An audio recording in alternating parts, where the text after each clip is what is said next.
चलिए तो आज हम स्टार्ट करेंगे केमिकल इक्विलिब्रियम। राइट। अब इक्विलिब्रियम का मतलब क्या है? इक्विलिब्रियम का मतलब जहां पर वही स्टेट जहां पर दो अपोजिट प्रोसेस सेम रेट से होने लगे उसे हम क्या कहते हैं? इक्विलिब्रियम। तो इक्विलिब्रियम क्या है? It is the state eight which to opposing process occurs with the same rate, उसे हम कहते हैं इक्विलिब्रियम। जैसे मान लीजिए ए से बी बना, ए से बी बन रहा है, साथ में बी से ए भी बन रहा है। ए क्या है यहाँ पर? रिएक्टेंट। और बी क्या है यहाँ पर? प्रोडक्ट। तो अगर ए से बी बनने का रेट, ए से बी बनने के रेट को मैं आर एफ ले लूं, रेट ऑफ फॉरवर्ड, और बी से ए बनने को ले लूं आर बी यानी rate of backward. R F मतलब रेट ऑफ फॉरवर्ड डायरेक्शन, और आर बी का मीनिंग क्या है? Rate of backward direction. तो इक्विलिब्रियम पर क्या होता है? दोनों रेट आपस में इक्वल हो जाते हैं। At equilibrium rate of forward equal to rate of backward. क्या इतनी बात समझ में आ गई? Yes sir. अब आते हैं हम टाइप्स ऑफ इक्विलिब्रियम, यानी इक्विलिब्रियम कितने टाइप का होता है। ठीक है। इक्विलिब्रियम सॉरी, इक्विलिब्रियम टाइप का नहीं, reaction, type of chemical reaction. में गलत बोल गया। Type of chemical reaction, reactions कितने टाइप की होती है? केमिकल रिएक्शन जनरली दो टाइप की होती है। कौन कौन सी? पहली रिवर्सिबल रिएक्शन, और दूसरी कौन सी? Irreversible reaction. पहली कौन सी? रिवर्सिबल, और दूसरी कौन सी? Irreversible reaction. अब इररिवर्सिबल का मतलब क्या है? किससे रिप्रेजेंट करते हैं? एक सिंगल एरो से रिप्रेजेंट करते हैं, और रिवर्सिबल रिएक्शन को ऐसे इस टाइप के एरो से रिप्रेजेंट करते हैं। ठीक। तो इरिवर्सिबल रिएक्शन का मतलब है जो एक ही डायरेक्शन में होती है, और रिवर्सिबल का मतलब दोनों डायरेक्शन में होती है। जैसे आप क्लास में आते हो फिर घर चले जाते हो, रिवर्सिबल।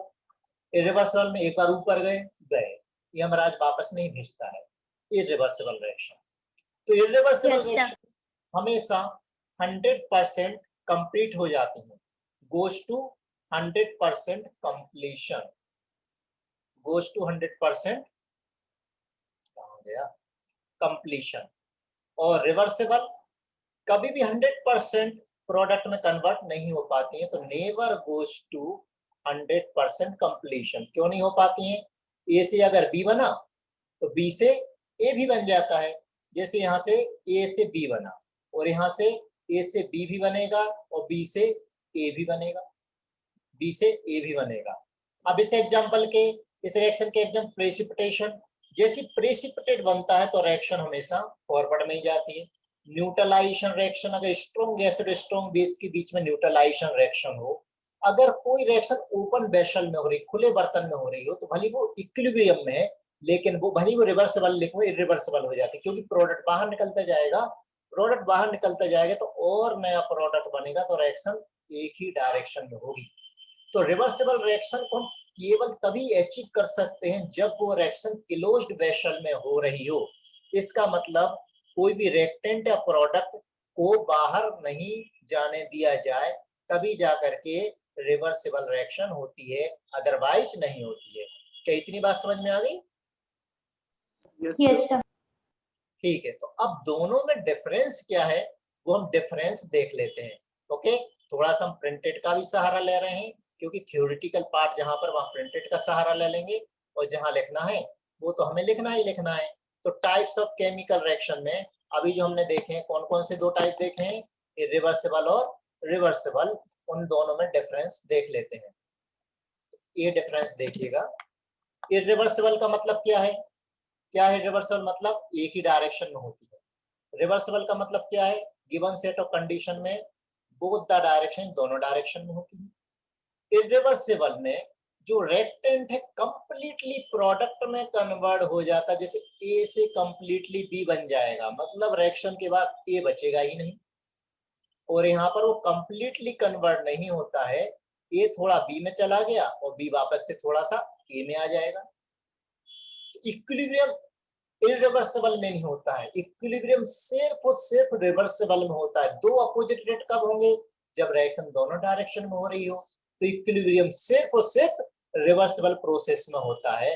और इरिवर्सिबल रिएक्शन को सिंगल एरो से रिप्रेजेंट करते हैं, जबकि रिवर्सिबल रिएक्शन को डबल एरो से रिप्रेजेंट करते हैं।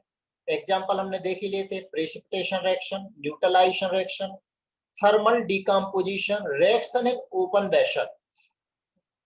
जैसे एक कैल्शियम कार्बोनेट को अगर डिकम्पोज करते हैं तो कैल्शियम ऑक्साइड और CO2 बनता है। अगर क्लोज्ड वेसल में है, अगर एक क्लोज्ड वेसल में है तो रिवर्सिबल है, लेकिन खुला कर देंगे तो CO2 उड़ जाएगा, CO2 उड़ जाएगा तो क्या हो जाएगी? वो इरिवर्सिबल रिएक्शन बन जाएगी। यानी फिर हम इसको सिंगल हेडेड एरो से रिप्रेजेंट करेंगे। एक और इसमें हम ले लें, क्या देखा था हमने? Goes to 100% completion.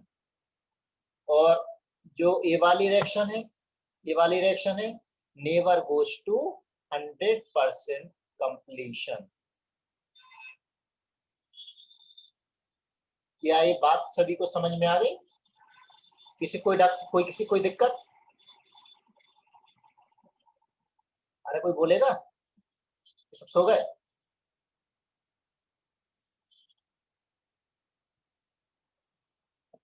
आ गया सर। आ गया, धन्यवाद। इतनी देर बाद है। अब इक्विलिब्रियम, चलिए इक्विलिब्रियम क्यों होता है, उसके लिए स्टेट क्या है? स्टेट ऑफ इक्विलिब्रियम, इसका मतलब क्या है? स्टेट ऑफ इक्विलिब्रियम का मतलब बैलेंस ऑफ ड्राइविंग फोर्स। मतलब कौन सा फोर्स होता है जो बोलता है कि तुम इक्विलिब्रियम में रहो? ऐसा कौन सा फोर्स जो कहता है कि इक्विलिब्रियम में रहो? तो उन कंडीशन को हम डिस्कस कर लेते हैं। तो स्टेट ऑफ इक्विलिब्रियम मतलब means the balance of driving force, यानी factor taking direction in forward direction and backward direction, जो एक दूसरे को बैलेंस कर ले, तब उसे हम कहेंगे इक्विलिब्रियम। तो इक्विलिब्रियम स्टेट में दो अपोजिट टेंडेंसी होती, क्या होती है? क्या टेंडेंसी होती? अरे सॉरी, इक्विलिब्रियम दो अपोजिट टेंडेंसी या अपोजिट रेट के बीच में होता है। तो क्या होती टेंडेंसी? मिनिमाइज एनर्जी, यानी एनर्जी मिनिमाइज करने की, और मैक्सिमाइज एंट्रोपी, एंट्रोपी को हम आगे पढ़ने वाले हैं। तो हमें मालूम है कि अगर मॉलिक्यूल की एनर्जी कम है तो वो स्टेबल नहीं रहता, स्टेबल रहता, और ज्यादा है तो स्टेबल नहीं रहता है। यूं समझ लीजिए आपकी एनर्जी बहुत ज्यादा है, आपकी एनर्जी अगर बहुत ज्यादा तो कहीं भी भटकते रहोगे इधर उधर, लेकिन एनर्जी कम है तो जहां पड़े हो वहीं पड़े रहोगे। तो सिस्टम हमेशा क्या चाहता है? सिस्टम चाहता है कि उसकी एनर्जी मिनिमम हो, जिससे स्टेबिलिटी मिल जाए। और दूसरा क्या है? एंट्रोपी ज्यादा हो। एंट्रोपी का मतलब होता है, एंट्रोपी में चेंज मतलब होता है डेल्टा एस। एंट्रोपी का मतलब हम थर्मोडायनामिक्स में पढ़ चुके हैं, रेंडमनेस।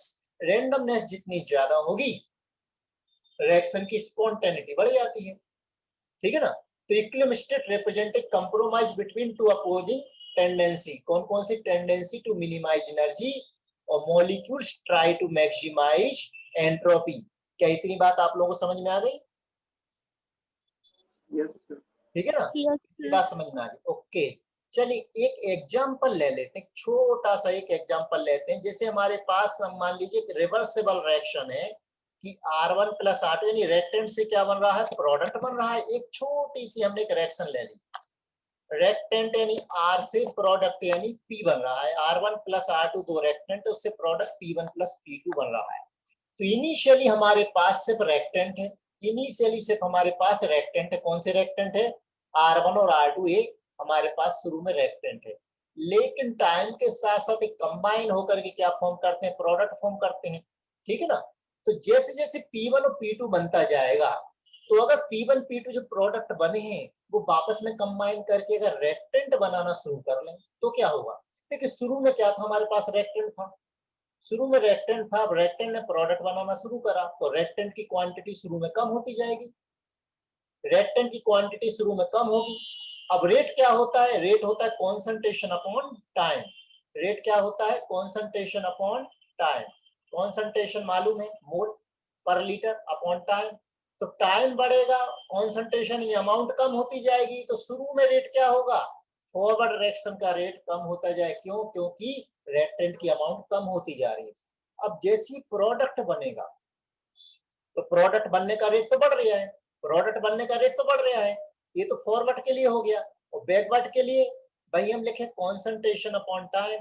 जैसे जैसे टाइम बढ़ता जा रहा है बैकवर्ड का कॉन्सेंट्रेशन, प्रोडक्ट का कॉन्सेंट्रेशन बढ़ता जा रहा है, तो बैकवर्ड का रेट भी बढ़ता जाएगा। देखिए एक क्या हो रहा है ऊपर से नीचे की तरफ आ रहा है और दूसरा क्या हो रहा है नीचे से ऊपर की तरफ आ रहा है। एक टाइम ऐसा आएगा जब दोनों के रेट बराबर हो जाएंगे, तब हम उसे क्या कहेंगे? Chemical equilibrium. क्या ये बात समझ यस सर। अच्छे से समझ में आ गई है? Rate equal to yes. क्या होता है? कांस्टेंट। देखिए आप जैसे में पढ़ते हैं कि स्पीड या डिस्प्लेस स्पीड या वेलोसिटी। स्पीड में आप क्या पढ़ते हैं? Distance upon time. वहां डिस्टेंस चेंज होता है या डिस्टेंस चेंज नहीं होता है, क्या चेंज होता है? कॉन्सेंट्रेशन। ठीक है ना? तो हाँ इनिशियली सर। का कॉन्सेंट्रेशन कम होगा इनिशियली, जैसे रिएक्शन आगे बढ़ेगी और प्रोडक्ट का कॉन्सेंट्रेशन थोड़ा थोड़ा बढ़ता जाएगा। प्रोडक्ट का बढ़ेगा तो प्रोडक्ट का रेट बढ़ेगा और रिएक्टेंट का रेट कम होगा। ठीक है? तो देखिए अगर हम ग्राफ प्लॉट करते हैं किसके बीच में? ग्राफ प्लॉट करें हम रेट और टाइम के बीच में ग्राफ प्लॉट करें, तो फिर ग्राफ हमारा कैसा आना चाहिए? बताइए कैसा? सर रेट बढ़ेगा तो। बिल्कुल। देखिए फॉरवर्ड का रेट इनिशियली क्या यस सर। कम हो रहा है और बैकवर्ड का रेट बढ़ रहा है। वो पॉइंट जहां पर इस पॉइंट पर देखिए, इस पॉइंट पर दोनों रेट बराबर हो गए, तो इस पॉइंट पर क्या है? Rate of forward equal to rate of backward. किसके बीच में ग्राफ प्लॉट किया है? टाइम और रेट के बीच में। Rate and time. क्या इतनी बात समझ में आ गई? Yes sir. ठीक है ना? एक तो हम ऐसा भी ग्राफ प्लॉट कर सकते हैं। तो इक्विलिब्रियम पर क्या होता है? Rate of forward reaction equal to rate of backward reaction. पहला पॉइंट तो हमारा ये हो गया। दूसरा क्या होता है? जितनी मेजरेबल प्रॉपर्टीज या पैरामीटर्स होते हैं वो कांस्टेंट हो जाते हैं। मेजरेबल का मतलब क्या? कॉन्सेंट्रेशन कांस्टेंट हो जाएंगे दोनों के। कांस्टेंट का मतलब ये नहीं कि 50-50 हो गए, कांस्टेंट का मतलब जो भी है वो उसी रेशियो में रहेंगे। डेंसिटी जैसे कांस्टेंट हो जाएगी, वेपर प्रेशर कांस्टेंट हो जाएगा, कलर यस कांस्टेंट सर। हो जाएगा। ये मेजरेबल प्रॉपर्टी टाइम के रिस्पेक्ट में कांस्टेंट हो जाएगी। तो रेट ऑफ रिएक्शन जैसे वेपर प्रेशर कांस्टेंट हो गया तो हमें तो ऐसा लगेगा वेपर बन ही नहीं रही है। भाई जितनी वेपर बन रही है उतनी वेपर कंडेंस हो रही है। इसका मतलब ये है कि जो इक्विलिब्रियम में भले ही दोनों रेट बराबर हैं लेकिन प्रोसेस डायनामिक है, यानी प्रोसेस लगातार चल रही है। संसार इरिवर्सिबल नहीं है, रिवर्सिबल है। आत्मा कहीं मरती है, सॉरी सॉरी, शरीर कहीं मरता है तो कहीं आत्मा शरीर में घुस करके वापस से जन्म ले लेता है ना? Reversible process. अब जरूरी नहीं उसी में आ जाए तो हम ऐसा यस। ठीक। इतनी बात समझ में आ गई? अब मीजेबल प्रॉपर्टीज का मतलब यस सर। आपको बात समझ में आ गई होगी। जैसे अगर मैं एक ग्राफ और प्लॉट करूं किस किस के बीच में, कॉन्सेंट्रेशन और टाइम के बीच में ग्राफ प्लॉट करूं, तो वो ग्राफ कैसा आएगा उसको देखिए। कॉन्सेंट्रेशन और टाइम के बीच में अगर मैं ग्राफ प्लॉट करूं तो रेक्टेंट का इनिशियली यानी जीरो टाइम पर कुछ कॉन्सेंट्रेशन यानी रेक्टेंट ज्यादा था, रेक्टेंट कुछ था। ठीक है? ये रेक्टेंट हो गया। हाँ सर। इनिशियली टाइम पर एक प्रोडक्ट कितना था? जीरो था, कुछ भी नहीं था। जैसे जैसे टाइम बढ़ा रेक्टेंट का कॉन्सेंट्रेशन कम होता गया, प्रोडक्ट का बढ़ता गया। अब ये वाला टाइम देखिए, यहाँ पर भी कॉन्सेंट्रेशन दोनों के इक्वल हो गए, तो इसको भी हम क्या बोल सकते हैं? क्या बोल सकते हैं? यहाँ पर कॉन्सेंट्रेशन अब किसी की भी चेंज नहीं हो रहा है, तो ये क्या हो गई? कांस्टेंट। चेंज नहीं हो रहा है का मतलब क्या? मतलब ये हो गया कि रेक्टेंट का कॉन्सेंट्रेशन जो है वही है, प्रोडक्ट का कॉन्सेंट्रेशन जितना होना चाहिए था उतना ही है।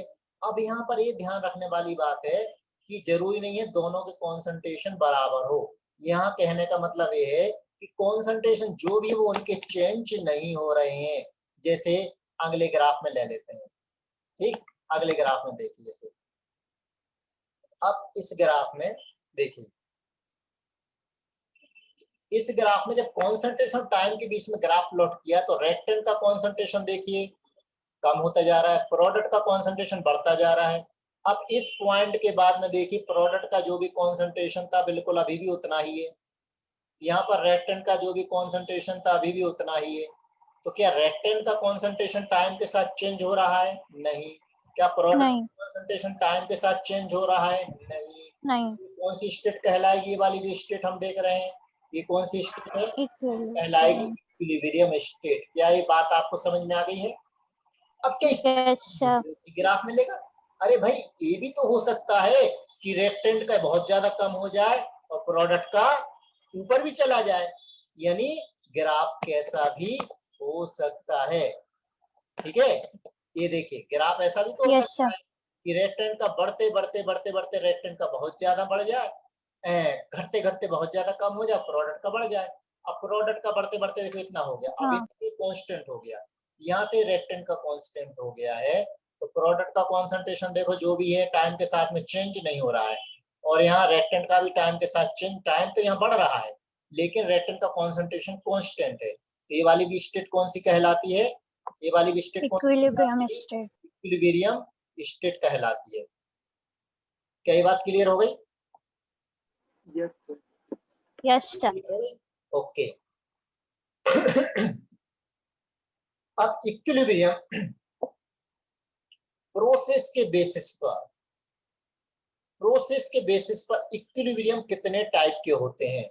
तो प्रोसेस के बेसिस पर इक्विलिब्रियम दो टाइप के होते हैं। आगे बढ़ा दें स्क्रीन को। हाँ सर। प्रोसेस के बेसिस पर इक्विलिब्रियम दो टाइप के होते हैं। कौन कौन से? फिजिकल इक्विलिब्रियम और केमिकल इक्विलिब्रियम। यानी फिजिकल प्रोसेस, देखिए रिएक्शन दो टाइप के होते हैं, फिजिकल और केमिकल। तो फिजिकल चेंज होता है, केमिकल चेंज होता है, जैसे आइस वाटर में चेंज हो रहा है तो कंपोजिशन चेंज नहीं हो रहा है इसलिए वो फिजिकल चेंज हो गया। ओके, और अगर वाटर डिकम्पोज हो रहा है तो वो केमिकल चेंज हो गया। तो फिजिकल इक्विलिब्रियम में, फिजिकल प्रोसेस में लगने वाले इक्विलिब्रियम को हम फिजिकल इक्विलिब्रियम कहते हैं, और केमिकल प्रोसेस में जो इक्विलिब्रियम होता है उसे हम कहते हैं केमिकल इक्विलिब्रियम। जैसे वाटर लिक्विड है, वाटर लिक्विड को वाटर वेपर में कन्वर्ट करना, तो अभी भी फार्मूला तो वाटर का वही है, यानी सिर्फ फिजिकली फेज चेंज हुई है। या NaCl सॉलिड को NaCl एक्वस में चेंज कर दो तो अभी भी वो केमिकल चेंज नहीं, फिजिकल चेंज ही कहलाया, बस एक्वस हो गया है वो। अब लेकिन यहाँ पर देखिए H2 प्लस Cl2 ये अलग केमिकल हो, ये अलग केमिकल है, तो ये केमिकल इक्विलिब्रियम कहलाता है। इतनी बात समझ में आ गई? Yes sir. अब फिजिकल स्टेट के बेसिस पर इक्विलिब्रियम कितने टाइप का होता है? फिजिकल बेस के बेसिस पर, फिजिकल स्टेट के बेसिस पर इक्विलिब्रियम दो टाइप का होता है, होमोजीनियस इक्विलिब्रियम और हेटेरोजीनियस इक्विलिब्रियम। उसको देख लीजिए, होमोजीनियस और हेटेरोजीनियस इक्विलिब्रियम। होमोजीनियस का मतलब क्या है? रिएक्टेंट और प्रोडक्ट सभी सेम फेज में हो। क्या बोला मैंने? कि रिएक्टेंट और प्रोडक्ट अगर सभी सेम फेज में हो तो उसे हम क्या कहेंगे? Same phase homogeneous. में। ओके, और अगर दोनों अलग होमोजेनियस। अलग फेज में हो तो उसे हम क्या कहेंगे? हेटेरोजीनियस। जैसे यहाँ पर देखिए हाइड्रोजन गैस है, ये भी गैस है, ये भी गैस है, okay, homogeneous. Gas gas gas gas, okay, homogeneous. इसी तरह से अगर हम ये ले लें CH3COOH, ये लिक्विड है, प्लस C2H5OH, ये भी लिक्विड है, दोनों की रिएक्शन हुई, दोनों की रिएक्शन हुई, क्या मिला? CH3COOC2H5, ये भी लिक्विड है, प्लस H2O, ये भी लिक्विड है, तो ये भी क्या हो गया? सारे लिक्विड होमोजीनियस। होमोजेनियस। हेटेरोजीनियस में देखिए, अगर हेटेरोजीनियस में देखिए आयरन सॉलिड है, वाटर गैस है, तो अलग अलग हो गए। यहाँ भी देखिए सॉलिड और हाँ। गैस, यानी हेटेरोजीनियस हो गया। ये सॉलिड और लिक्विड है, जबकि ये क्या है? NaOH लिक्विड में डिसॉल्व हो जाएगा, और O2 गैस है, अलग अलग फेज में हो गया, तो मतलब क्या हो गया? हेटेरोजीनियस है। हेटेरोजेनियस। ठीक है ना? इतनी बात क्लियर हो यस गई? सर। Yes sir. क्लियर हो गई। इसके अलावा एनर्जी के बेसिस पर भी, एनर्जी के बेसिस पर भी इक्विलिब्रियम, एनर्जी के बेसिस पर भी रिएक्शन देखिए दो टाइप की होती हैं, तो उन रिएक्शन को भी देख लें। On the basis of energy हम थर्मोडायनामिक्स में पढ़ चुके हैं, reaction on the basis of energy, on the basis of enthalpy change. Enthalpy change के बेसिस पर रिएक्शन कितने टाइप की होती हैं? पहली, एक्सोथर्मिक रिएक्शन। तो एक्सोथर्मिक रिएक्शन का मतलब क्या है? जिन रिएक्शन में एनर्जी क्या होती है? बाहर निकलती है, निकलती है। इवॉल्व। अब एनर्जी बाहर निकलती है, से ए से मान लीजिए बी बना, साथ में Q कैलोरी एनर्जी निकली। ठीक है, अब यूं समझिए जैसे मान लीजिए इसकी एनर्जी 100 कैलोरी थी, अगर बी की 20 कैलोरी है तो law of conservation of energy लगाइए, तो क्यू कितना हो जाएगा फिर 80 कैलोरी। क्यों? क्योंकि यहाँ भी 80 टोटल 100 होना चाहिए, यहाँ भी टोटल 100 होना चाहिए। तो डेल्टा Yes, sir. तो होता है enthalpy of reactant minus enthalpy of product. तो रिएक्टेंट यहाँ पर बड़ा है और प्रोडक्ट यहाँ पर, सॉरी उल्टा लिख दिया मैंने, enthalpy of product minus enthalpy of reactant, enthalpy of product minus enthalpy of reactant. तो प्रोडक्ट की एंथैल्पी यहाँ पर कम है और रिएक्टेंट की एंथैल्पी ज्यादा है, तो जो डेल्टा एच निकल के आएगा वो क्या रहेगा? नेगेटिव रहेगा। तो exothermic reaction Yes, sir. Delta H की वैल्यू नेगेटिव होती है। तो हाँ, अगर sir. ग्राफ प्लॉट करते हैं, जैसे यहाँ पर ले लेते हैं पोटेंशियल एनर्जी ले लें, यहाँ पर ले लेते हैं रिएक्शन कोऑर्डिनेट। तो रेक्टेंट की एनर्जी ज्यादा है तो रेक्टेंट को ऊपर बनाइए और प्रोडक्ट को थोड़ा नीचे बनाइए। ये हो गया रेक्टेंट, ये हो गया प्रोडक्ट। तो यहाँ से यहाँ तक जो एनर्जी है वो हो जाएगा अपनी एंथैल्पी ऑफ रेक्टेंट। ये जो एनर्जी है ये कहलाएगी एंथैल्पी ऑफ प्रोडक्ट। तो इसका जो डिफरेंस आएगा वो डिफरेंस किसके बराबर होगा? वो कहलाएगा डेल्टा एच। डेल्टा एच का मतलब एंथैल्पी ऑफ रिएक्शन। तो ये किसके लिए ग्राफ हो गया? ये हो गया एक्सोथर्मिक के लिए। तो जब ए से बी की तरफ जा रहे हैं तो रिएक्शन एक्सोथर्मिक है। ओके, दूसरा हाँ, sir. एंडोथर्मिक। एंडोथर्मिक ये सभी को समझ में आ रहा है chapter? Endothermic Yes, reaction. sir. अब एंडोथर्मिक रिएक्शन क्या होती है? In which energy is Heat is जिसमें की एनर्जी एब्जॉर्ब होती है उसे हम क्या कहते हैं? Endothermic reaction. and जैसे ले लें हम